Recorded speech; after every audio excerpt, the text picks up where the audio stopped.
Tonight, a rebrand, backlash, and an apology as Tourism Regina suffers a setback in its launch as Experience Regina. Also, Prince Albert police show off the goods after the biggest drug bust in its history. Plus, a Regina High School improv team is getting ready to show off their skills at Nationals in Ottawa. This is CBC Saskatchewan News.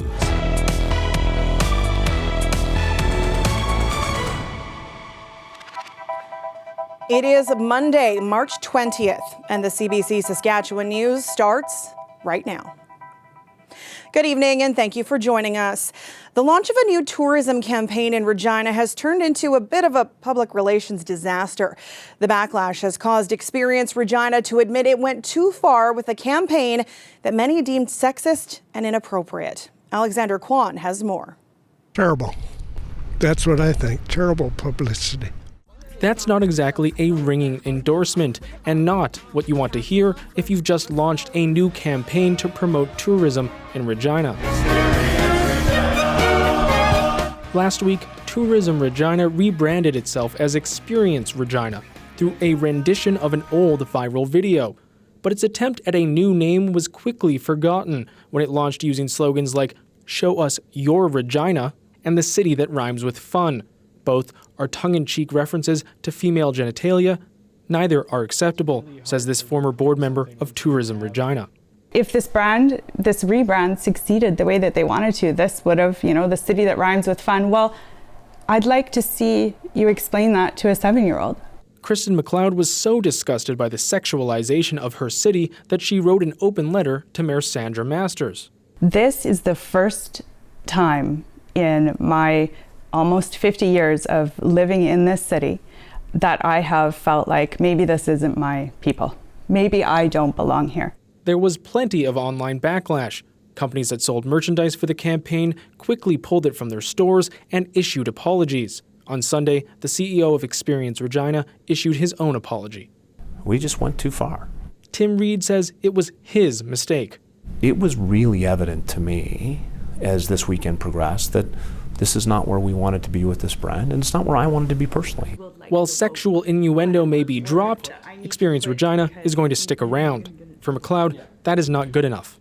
And I don't think that saying, okay, we're not going to talk about vaginas anymore, but we're still going to call it Experience Regina. I think you've ruined it. So you have to go back to the drawing board. Reed says he's ready to accept whatever punishment the city's elected officials believe is necessary. We tried to find out what that could mean, but Mayor Sandra Masters was not available for an interview and won't speak to the subject until later this week. Alexander Kwan, CBC News, Regina.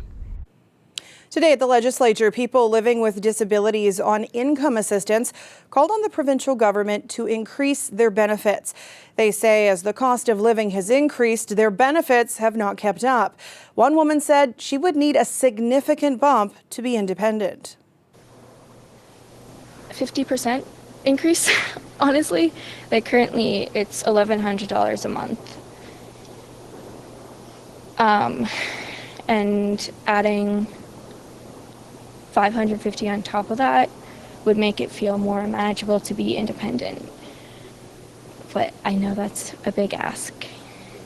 It's sad because, as other folks have said, can't afford to put food on the table or their cost of transportation to even get around. The opposition says the government has not increased rates in 7 years. Minister of Social Services Jean Makowski says the government will be announcing increases to many programs within the Ministry of Social Services in Wednesday's budget. The Prince Albert Police Service is celebrating the largest drug bust it's ever made. Officers seized more than 31 kilograms or 68 pounds of cocaine and $55,000 in cash from a property just north of Prince Albert. Police say the street value of the drugs is between $1.5 and $4 million. 5 people are facing charges. These drugs, they cause such great harm. Much of the suffering that you see a community in is definitely ties back to addictions. And so, having these drugs seized and putting people through the courts that are responsible for bringing these harms to our community is something that we're very proud of. The police chief credits the work of their crime reduction team. It has 7 officers who focus on cracking down on street gangs, guns, and drugs. In Edmonton today, students at Constable Daniel Woodall School paid tribute to the 2 police officers killed in that city last week. The school is named after an officer who was shot and killed in 2015 while trying to make an arrest. Our colleagues at CBC Edmonton were there today. Immediately when we heard the news of the 2 fallen officers on Thursday, our students and our staff knew that we wanted to come together to show our support for Edmonton Police Service and their members and their families. It was very devastating because they work really hard to protect our community and they don't know what's going to happen when they're working. It's not the most common thing to be killed in the line of duty. Each of our 720 students have created a heart message for an officer, and we are hopeful that Edmonton Police members will come and go in the weeks ahead to take a message that means something to them. They always protected our community like every single day. We are grateful for what you do to keep us safe. We understand that they are sad, and that's important for children to understand, we believe, that unexpected and sad things will happen, and what can we do to help and support in a time of need. This is a safe place for them, and as they leave, we hope they'll tuck those messages in their pockets or in the visor of their vehicle, and the remaining messages will be delivered to West and Southwest Division. I feel like sometimes everybody just needs a hug, and everybody just needs like some welcoming place like this school. Today is Nowruz, the Persian New Year. It's been cancelled by the Taliban in Afghanistan, but it's not stopping many Afghan refugees here in Saskatchewan from celebrating. But they are worried about those they left behind. Pratush Dayal has more. Najibullah Sarosh is thankful to be safe in Prince Albert with his family celebrating the Persian New Year Nowruz. Back in Afghanistan, Nowruz used to also mark the start of school term. Sarosh was the co-founder of 2 well-known high schools in Kabul, where half of the 5,000 students were girls. Most are still stuck in Afghanistan, unable to attend school under Taliban rule. They have to stay at home, and their New Year used to be always with joy, with happiness, with lots of celebrations. But for these girls, for women, it's unfortunately a sad time. Sarosh's niece Ella Elham is free to walk on the streets of Prince Albert without any Taliban militants telling her to cover her body, but says her friends back in Kabul don't have that freedom. We feel guilty because now here we are safe, we can go to school, we have our rights here, we are free, but our relatives, our families, our friends, they're back in Afghanistan and they're facing with lots of problems. They have very hard situation and we can't help them. CBC spoke with 3 of Elham's former classmates still in Kabul, and they all want help to get to Saskatchewan to resume their studies. I had a plan to study a lot to improve my skills and to be able to get a scholarship or studying in abroad. But now when I think that there is no way, even we are not allowed to go out of the home. Canada has committed to resettle 40,000 Afghan refugees by the end of the year. Of those, some 28,800 have arrived. But the Federal Immigration Department says a crisis of this magnitude means more demand for resettlement in Canada than they are able to provide. So it's very frustrating from a sponsorship perspective to see individuals from Afghanistan who can only come to Canada through a G5 sponsorship, whereas you see the government move heaven and earth to create special immigration temporary residence classes for Ukrainians. Federal stats show nearly 185,000 Ukrainians have already arrived in Canada in the past year, and Canada has received some 900,000 applications from Ukrainian nationals. More than 65% of them have been already approved. Najibullah Sarosh says Afghanistan is getting left behind and that the target of 40,000 Afghan refugees isn't nearly enough. Pratish Dayal, CBC News, Prince Albert. After a pandemic hiatus, the Pile of Bones Tattoo Convention returned to Regina this past weekend. It's an appreciation for the art of tattoos and piercings, and fans descended on the Turvey Convention Centre on Friday, Saturday, and Sunday. Some people just watched and observed among the hum of the needles. Other people took advantage and added some ink to their own canvases. If you missed it, Saskatchewan's Tattoo Expo is from April 14th to 16th at Prairieland Park. Stay with us. Ethan will have your forecast after the break.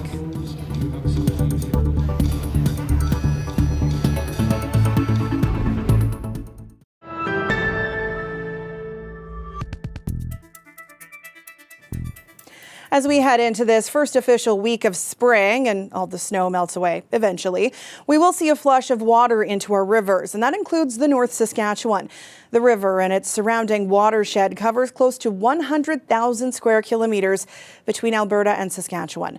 Meteorologist Christy Kleimenhage has been looking into how our day-to-day activities impact its health.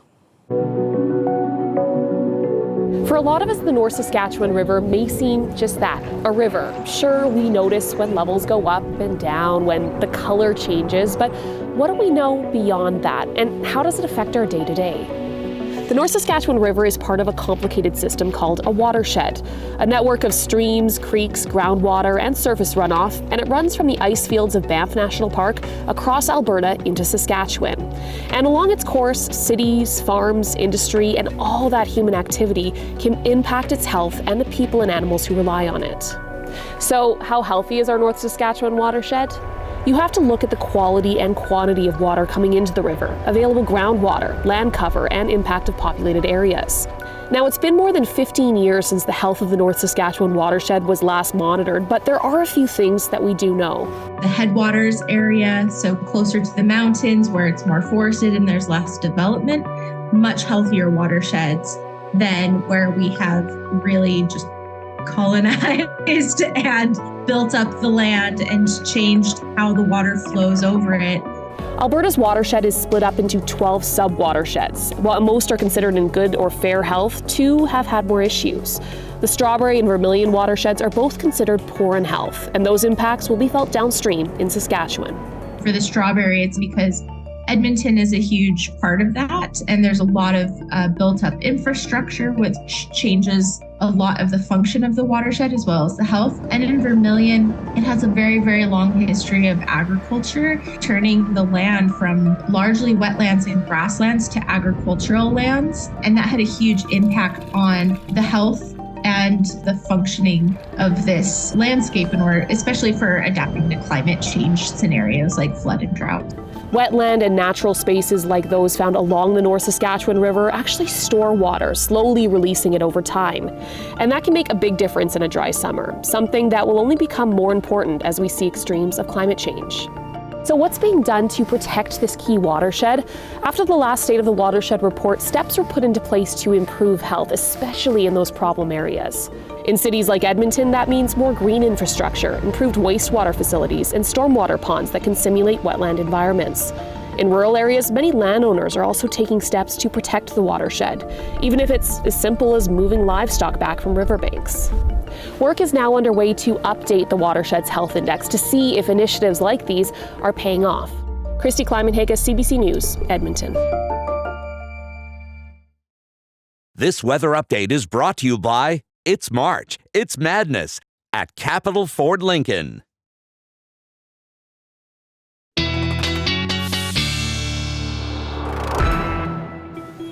And our weather specialist, Ethan Williams, joins me now. Happy first day of spring?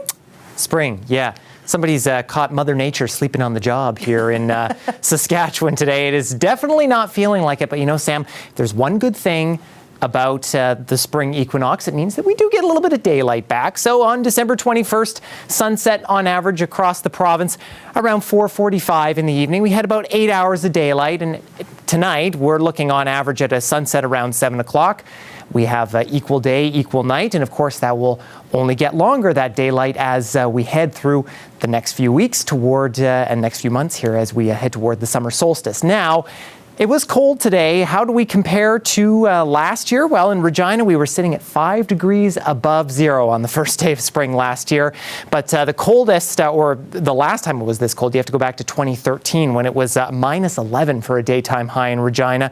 And pretty similar in Saskatoon, sitting at minus 5 today. Last year, 3 degrees above zero, and the coldest also on the first day of spring of 2013. La Ronge, you were at 7 degrees above freezing last year, and this year you were at minus 5. And the last coldest, or when it was colder than what you were this year, would have been in 2020 on the first day of spring. And a lot of us across the province sitting below the freezing mark. In the southwest, you just got above freezing this afternoon, but you are back below it now. But again, a lot of us sitting well below normal for this time of year, some 10 degrees in some places, including in Regina and Saskatoon at minus 9 and minus 7 respectively. And not only is it a little bit cold, but we are also getting some snow on this first day of spring in western portions of the province along the northern grain belt and in the Churchill region. And that system will begin to spread through in that area as we head through the night and through the day tomorrow. Another cloudy day in southern Saskatchewan, I think, as we head through tomorrow afternoon, possibly some flurries for us. That system going to begin to spread itself out and weaken as we head through the day tomorrow. A cloudy day for a lot of us, though, especially as we head into Wednesday morning, too. Some pockets of flurries possible before we finally see some sun and cloud on Wednesday afternoon. Highest amounts around 5 centimeters in central portions of the Churchill region around La Ronge. A good 2 to 4 in other areas, including Buffalo Narrows, Meadow Lake, maybe even as far south as Prince Albert. And fog is also possible tonight with a bit of a temperature inversion, a little warmer as you go up in the atmosphere in portions of southwestern and west central Saskatchewan. Could spread as far eastward as Saskatoon. In terms of wind gusts, we are looking for actually a pretty calm day these next couple of days. Gusts close to 20, maybe 30 in eastern portions of the province. And then as we head through the day on Wednesday, a little bit of a system moving into portions of west central Saskatchewan. Winds could get a little breezy there, up to 40, maybe even 50 kilometers an hour. Now, as far as the first full week of spring here goes in Saskatchewan, not looking for all that warm conditions. Should be 2 degrees for our daytime high in Regina this time of year, but we're not going to hit that in the next 7 days. And our overnight lows, in fact, going to be staying quite cold as well. We will get some clearing, though, as we head through the next few days. In Saskatoon, very similar picture. Chance of flurries tomorrow, where you'll be seeing those temperatures a little bit warmer in the central region with that snowfall moving through, but again, not much in the way of snow there, and temperatures going to be coming around as we head to the beginning of next week. But this whole first day of spring thing, Sam, I think we'll try that again in a couple of weeks and see if we get better results. But you know, the silver lining with the daylight hours thing, I will take that today. That's true. We need a little more sunshine, maybe, but daylight, not bad. We'll get there. We always do. We do. Stephen. You bet. Well, there's some sunshine. Growing 35,000 pounds of sunflowers and hope for Ukrainian refugees. This Alberta family farm has raised $30,000 to help resettlement efforts in their community, all from growing Ukraine's national flower and then selling it as birdseed. The money is going to families who fled the war to start new lives in Grand Prairie, Alberta. And plans are underway to replant the field to raise even more money. We'll be back after the break.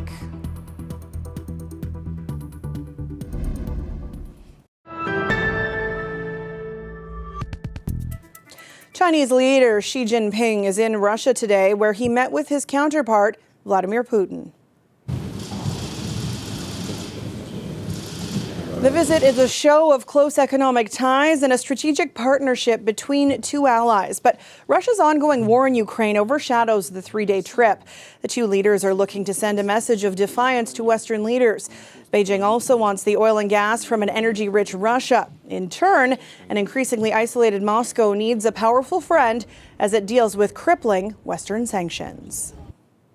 The French government came out on top today and can go ahead with plans to raise the retirement age from 62 to 64. Le scrutin va être ouvert pour 30 minutes. Il sera clos à 19h20. La séance est suspendue. Opposition politicians are unhappy because the French president used special powers to push the bill through without a vote last Thursday. They put forward two non-confidence motions today. The government narrowly won one put forward by parties in the center, as well as a second motion put forward by the far right. The results mean the pension reforms to raise the retirement age will become law. The plan has triggered weeks of massive protests and labor actions in France. Another day of nationwide demonstrations is planned for Thursday.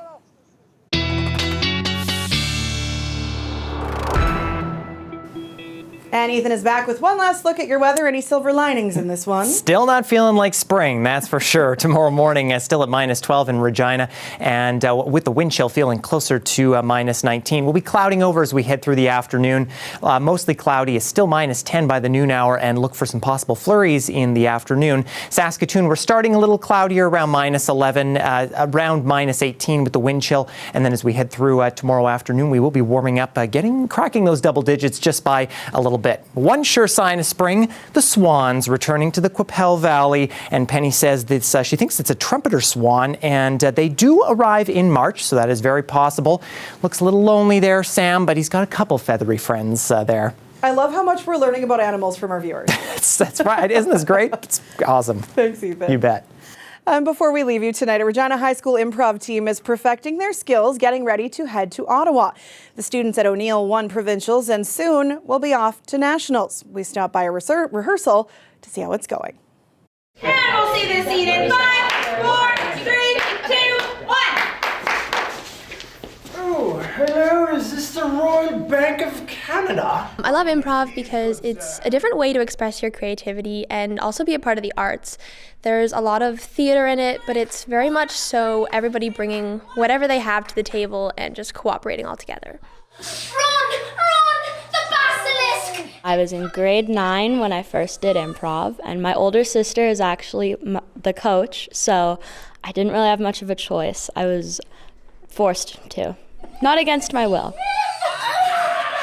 My sister came to the same school that I teach at when I was a second-year teacher, I think, so just a baby starting out, and seeing her grow up and knowing all the funny things that she would say, but knowing that she probably wouldn't try out for improv without a firm push from my end.